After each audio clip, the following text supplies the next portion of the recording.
Fala, meus queridos, queridas e queridos, tudo bem? Bom retorno a todos.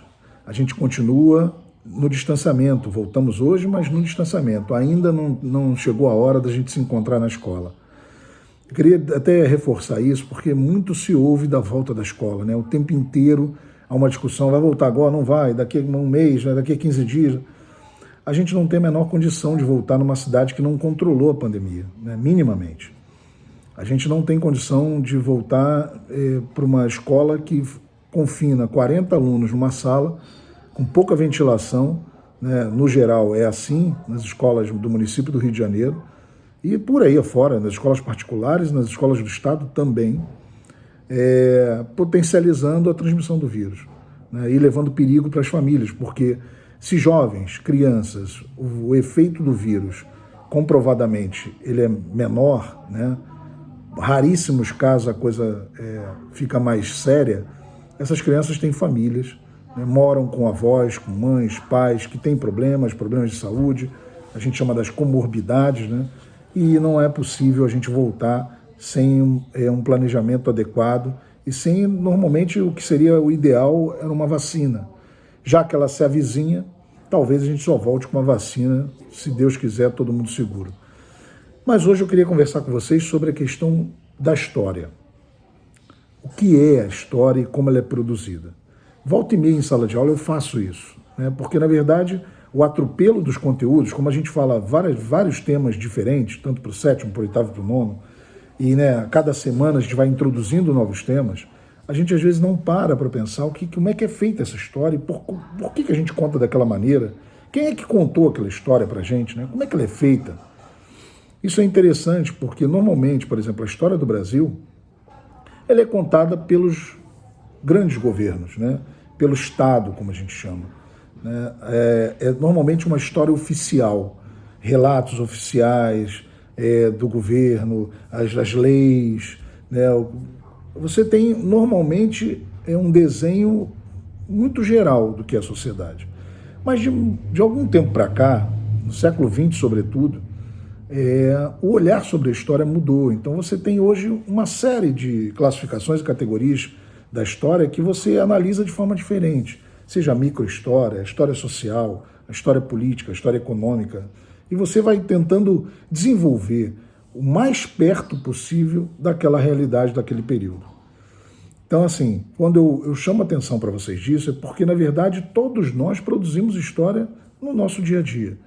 Não parece, né? Parece que alguém vai contar para a gente uma outra história, mas a gente está produzindo e está vivendo essa história, né? A gente está produzindo uma história, essa coisa da memória, da gente contar o que a gente viveu e tal, isso é muito importante, a história oral é importante, né? Quando você conta algo para alguém. É claro que isso corre muito risco, né? Toda vez que a gente só se baseia em um determinado tipo de história, você corre mais riscos daquilo, na verdade, se perder ou está distorcido, quer dizer, está diferente do que foi, muito diferente. O que é legal na história é que a gente vai tentar sempre se aproximar do que foi, na verdade, a realidade social, econômica, política daquele lugar, naquele momento, naquele período histórico. E o importante, por que eu estou chamando a atenção disso? É porque eu estava pensando da gente, enquanto vivendo essa história nesse momento. A gente já falou muito disso, a gente já falou que já teve outra pandemia, 100 anos atrás no mundo, né?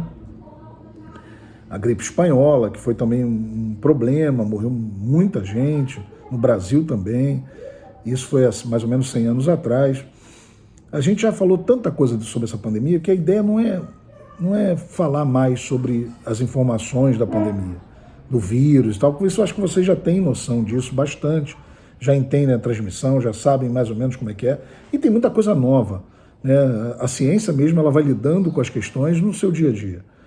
Mas eu fiquei pensando da gente tentar produzir uma história, essa memória desse tempo atual, por nós. Então o desafio de hoje, na verdade, é você produzir um relato, um diário sobre o que você está vivendo, né? Você já ouviu falar naquela brincadeira que você, como se fosse uma cápsula do tempo, que você pega material, escreve e daqui a, sei lá, 5 anos você vai lá ver aquele material de novo. Você projeta um futuro do que vai ser a tua vida e dali a 5 você guarda aquele escrito, né? E você dali a 5 anos vai vê-lo, vai ver se aquilo, na verdade, aconteceu, se tudo que você projetava ocorreu, ou se não, foi totalmente diferente. Na verdade, o desafio hoje é tentar fazer um pouco isso. A gente relatar o que está acontecendo e projetar alguma coisa futura. E guardar esse material. Então, assim, o desafio inicial, isso é para quem deseja fazer e produzir a história, a sua história nesse momento. Que esse tipo de história, por mais que às vezes ele não seja contado nos grandes livros, né, ele vai ser contado dentro da sua família, né, para os seus filhos, para os seus primos, parentes, né, que vão depois ler esse período e vão falar, caramba, vocês viveram isso tudo aqui? Foi assim que vocês estavam vivendo, né? A sociedade se desenvolvia dessa forma? Só uma ressalva. Toda vez que a gente faz um relato, quer dizer que essa é a história real daquela sociedade? Não. Não é. Porque cada um pode ter uma visão de sociedade. Outras questões vão se juntar, porque você pode muito bem relatar aí que estava numa máquina do tempo e não seja real e ninguém vai ler isso, vai ler como uma ficção, como uma brincadeira.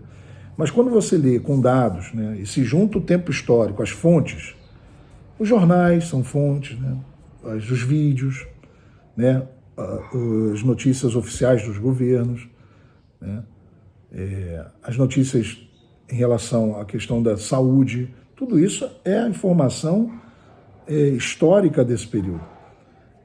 Se ela casa com o teu relato, de fato aquilo é uma produção histórica desse período.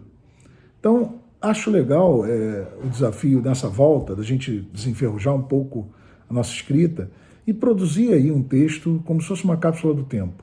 Produzindo, imaginando como vai ser para frente, pelo menos há mais 1 ou 2 anos para frente, depois de vivenciar essa pandemia, que a gente não sabe o quando termina, né, o quando a gente vai ter uma normalidade. Eu não chamo mais de novo normal, porque para mim não vai ter novo normal algum, a gente só vai voltar ao que era, ou talvez pior, pela situação.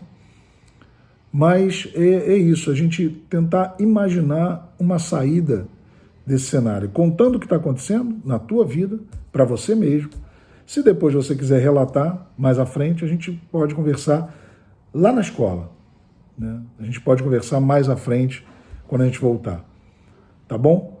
A volta, acho que a proposição é essa, a gente entender um pouco que a gente faz história também, tá?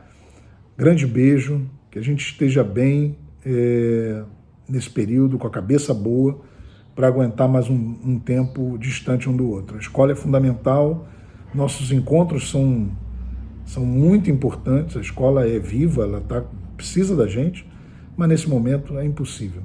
Então faz aí o teu diário, faz a tua memória desse período, relata isso, escreve para tu produzir história para dentro da tua família e para a sociedade carioca, tá bom?